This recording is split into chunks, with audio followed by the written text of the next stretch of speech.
The snow was rising and I couldn't cope with it. I felt the snow pounding over me. Trees were swaying in a slight breeze. It sounded like it was trying to say something.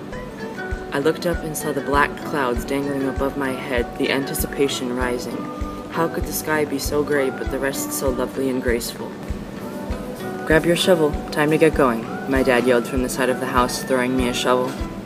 I let it hit the ground and stared at it. It looked like a snake, ready to pounce on its prey at any time. I reached out cautiously and grabbed the shovel, spun it around, and dug it into the ground. Snow started flying. I was flinging it towards the center of my yard where the snow started to pile up. It started getting very intimidating. My mind started shifting, the world seemed to be spinning around. My imagination sparked to life. The snow faded into sand, and the few ponds in my backyard seemed to boom with life and become forests filled with exotic birds and cheetahs.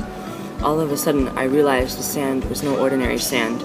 It was quicksand, and I was slowly going down for the count. I heard a voice, and the photo faded away like a burning paper, old and crippled, edges melting away. I grabbed my foot and pulled back, trying to get unstuck. I was pulling with all my might, and all the strength I had. I felt like a warrior. My picture started fading again. It was no longer a jungle with sand or with lush trees and wild animals. It was a lost city like Atlantis or Olympus. But it was all destroyed. I heard women and kids crying. Buildings were destroyed and fire was everywhere. I then realized my legs were stuck under a column.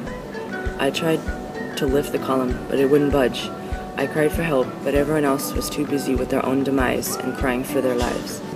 I've had my fun, and now I needed to work, although I didn't want to. I wanted to be inside my warm house, watching TV and sipping a glass of hot cocoa with cookies and ginormous marshmallows.